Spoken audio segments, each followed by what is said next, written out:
In the frigid winter of 1922, on the remote shores of Greenland, an Inuit hunter named Najagneq lay alone in a small stone hut. For 5 days, he had neither eaten nor moved, his body racked with a mysterious illness that left him hovering between life and death. The Danish explorer and ethnographer Knud Rasmussen, who documented this account during his 5th Thule expedition, 1921 to 1924, found Najagneq in the state and waited with the man's family for either recovery or death. What happened next was so extraordinary that Rasmussen, a scientist and skeptic, felt compelled to record it in meticulous detail in his work, Intellect Culture of the Inuit Eskimos, 1929. On the 6th day, Najagneq suddenly sat upright, his eyes clear, and began to speak. The floor of the hut split open, and I fell through darkness. A skeleton seized me and stripped the flesh from my body with a whalebone knife. For hours it separated every joint, examining each bone before casting it aside. When nothing remained but my skeleton, a great bird descended and carried my bones to the sea. There in the deepest waters, my bones were washed, cleaned, and reassembled. New flesh grew over them, not the sickly flesh I had worn before, but strong, glistening flesh, filled with power. Najagneq explained that this dismemberment and rebirth, a classic shamanic initiation experience, had not been sought but had found him. The spirits chose me, he told Rasmussen. I died so that I might heal. Now I see with different eyes. In the months that followed, Najagneq demonstrated remarkable healing abilities, accurately diagnosing illnesses by placing his hands over the sick, finding lost hunters in blizzards, and predicting weather changes that saved his community from starvation during an unusually harsh winter. Rasmussen, trained in the Western scientific thinking, struggled to reconcile what he observed. I cannot explain the transformation I witnessed in this man. But before his illness, he was ordinary. After, he possessed knowledge no untrained person could have acquired. Most striking to Rasmussen was Najagneq's detailed account of spirit dismemberment, matched shamanic initiation stories from Siberia to South America, traditions separated by thousands of miles with no apparent means of cultural exchange. Today we shall talk about the mysterious realm of shamanic pain rituals, where suffering isn't a punishment but a threshold. This isn't about glorifying suffering, it's about understanding why humans across thousands of years have willingly embraced pain to awaken the soul. Let's make one's way to a time when life was raw, when every day was a negotiation with nature. When a man does this, he is wakan aspiring, or hoping for something sacred to come into his life. He suffers so that the people may not suffer. The physical anguish of hunger, thirst, and exposure wasn't incidental. It was essential for recognizing ordinary awareness from sacred knowledge. Half a world away, Aboriginal Australians practice the walkabout. Young initiates wander the harsh outback for months, facing scorching heat, venomous creatures, and the constant search for water. Bruce Chatwin's The Songlines, 1987, documents how an Aboriginal elder explained, "The country needs to be read, felt, walked. The pain is just what writes the knowledge into your bones." Through suffering, initiates learn to navigate not just by the physical landmarks, but by the dreamtime stories embedded in the land itself. In Siberia, accounts from the 18th and 19th centuries describe how Evenki shamans would experience a shamanic illness, often a near-fatal sickness, during which spirits would appear to dismember them, removing their flesh and replacing their organs with magical substances. Anthropologist Mircea Eliade in Shamanism, Archaic Techniques of Ecstasy, 1951, noted, "The initiate must experience the symbolic death and dismemberment before being reborn with powers to heal others. These aren't random trials. They're carefully structured to shatter the ego's ordinary boundaries and allow something larger to emerge. The Bhagavad Gita captures this essence. Just as fire burns away impurities in gold, the fire of knowledge burns away all reactions to material activities. Chapter 4, verse 37. Across continents and millennia, the message remains consistent. Pain isn't the enemy, it's the teacher. One of the most thoroughly documented indigenous ordeal rituals come from the Mandan people of the northern plains. In 1832, painter George Catlin witnessed and meticulously recorded their sacred Okipa ceremony in journals and paintings. Young warriors would fast for 4 days, then be suspended from the roof of a lodge by wooden skewers pierced through the muscles of their chests and shoulders. In his book, Letters and Note on the Manners, Customs and Condition of the North American Indians, Catlin wrote, "Each one of them in rotation was then raised with the skull of a buffalo beneath his feet until the weight of his body was suspended by the splints passed through his flesh. While each one was raised, the others plunged their hunting knives into his arms and legs. Not one flinched or murmured. The purpose? Warriors hung suspended, staring at the sun while spinning until they fainted from pain and blood loss. During this ordeal, they would receive visions guiding their future as protectors of their people. When they finally fell unconscious, the skewers were removed. Upon waking, they would recount their vision to the tribal elders. Despite witnessing this grueling ceremony, Catlin noted the surprising aftermath.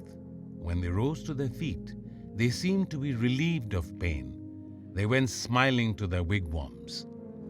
In traditional Māori culture of New Zealand, the tamoko, facial tattoo, represents far more than decoration. Carved into the skin with chisels made from albatross bone, the process was excruciating. Unlike needle tattoos, tamoko actually grooved the flesh, leaving permanent scarification. In Māori, A Photographic and Social History, 1980, Michael King includes first-hand accounts from 19th century recipients. One elder described, "The pain was like fire running through my veins. Each strike of the uhi, chisel, sent lightning through my skull. But as the pain grew, something strange happened. My ancestors began to speak to me. By the final cut, I was no longer just myself. I carried my entire lineage in my face." The ceremonial context transformed the ordeal from mere suffering into transformation. Recipients emerged not just marked, but reborn, carrying their genealogy, tribal status, and spiritual identity literally engraved in their flesh. In his memoir, Life Among the Fijians, 1870, missionary Thomas Williams documented the Vila Vila Irevo, or fire walking ceremony. Participants walk barefoot across a pit of stones heated to over 1200 degrees Fahrenheit without burning their feet. Williams, initially skeptical, wrote, "What I witnessed defies natural explanation. Men walked calmly across stones that would scorch timber in seconds, yet emerged unharmed and in a state of profound ecstasy." Modern participants report entering an altered state of consciousness during the ceremony. As one initiate told anthropologist Lawrence Sullivan, "The pain exists, but it transforms. There is a moment when the burning becomes a door and you step through it into the realm of the ancestors. The suffering doesn't vanish, it becomes the vehicle of passage." This pattern isn't unique to a single culture.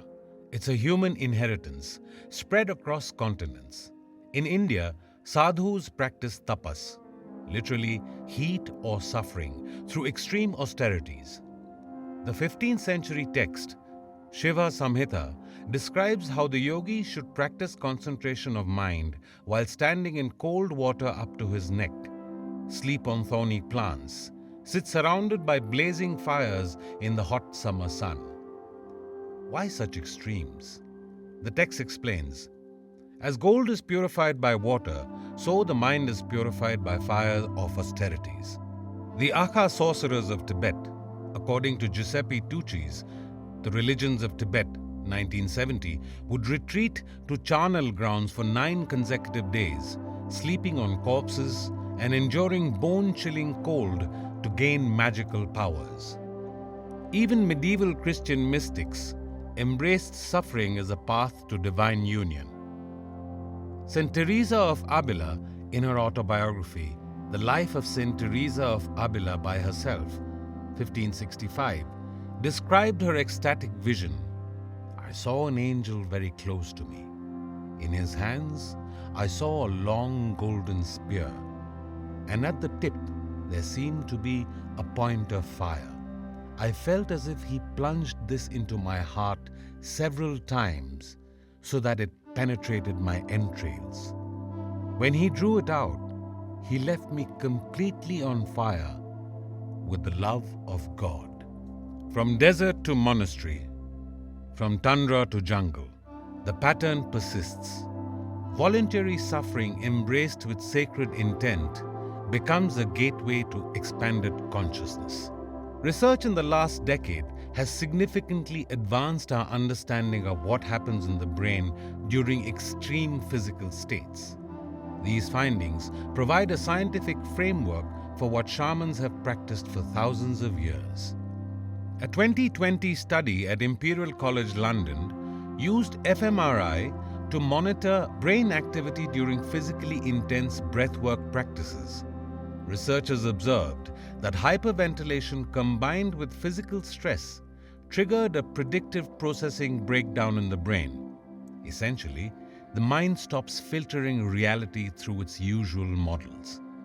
Lead researcher Dr. Robin Carhart Harris noted, the default mode network, which maintains our sense of self, shows markedly decreased activity during these states, similar to what we see with psychedelic compounds. In 2022, Stanford University's Pain Research Lab documented how controlled pain exposure activates multiple neurochemical systems simultaneously. Their work showed that endorphins, dynorphins, and dopamine flood the brain during extreme physical challenge. This cascade creates what researcher Dr. Maria Sanchez calls a biological reset opportunity, a rare state where entrenched neural pathways become temporarily flexible. The Multidisciplinary Association for Psychedelic Studies, MAPS, published findings in 2021 connecting extreme physical stress to endogenous DMT production. Their research with ultramarathon runners found measurable DMT metabolites in urine samples collected after races.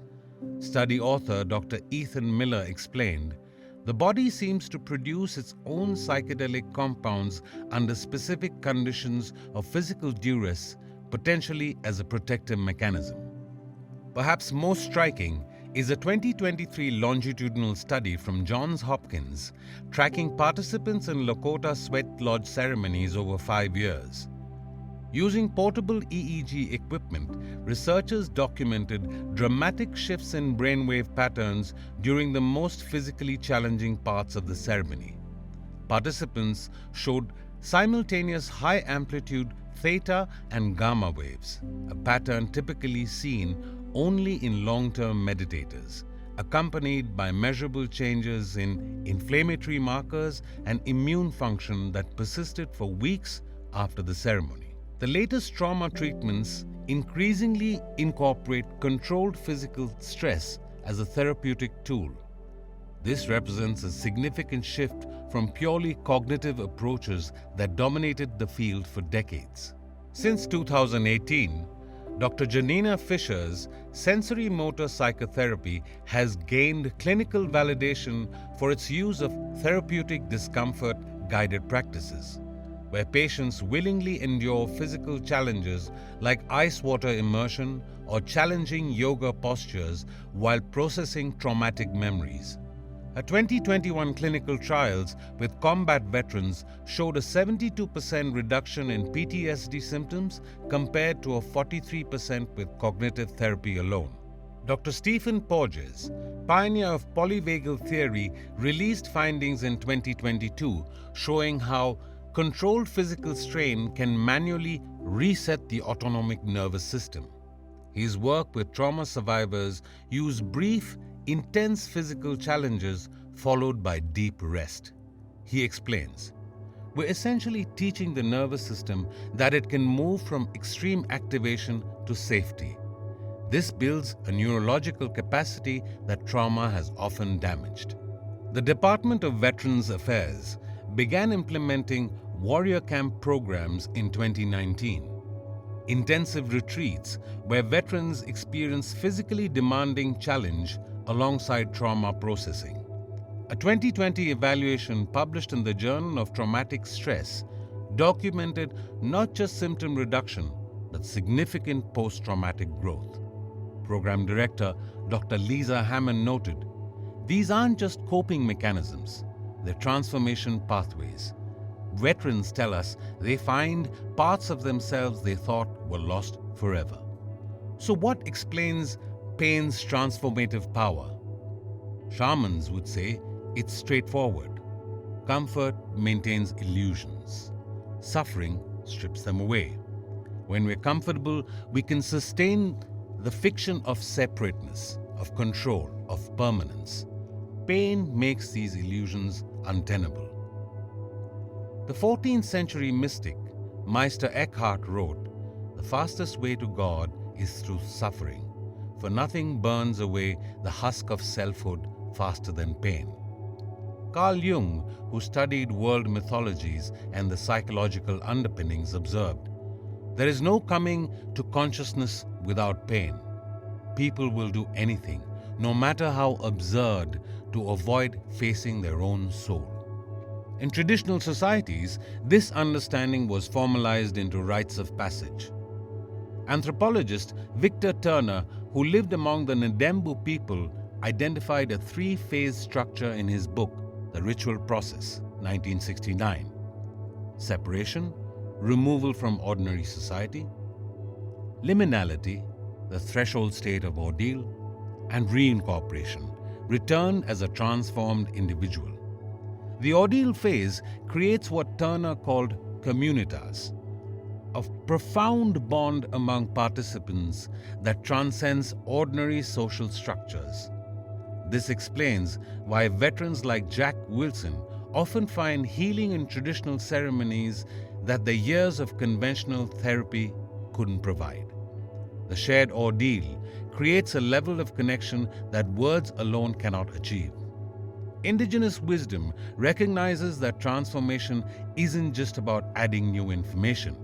It requires removing barriers to what we already know at our core. The Upanishads express this. That which is the finest essence. This whole world has that as its soul. That is reality. That is the self. That art thou. The pain of ordeal doesn't create something new. It reveals what was always there beneath layers of conditioning. When you next encounter suffering, whether chosen or unbidden, remember that this pain is not just an ending. It might be the beginning of something profound. Step through the fire and discover what awaits on the other side.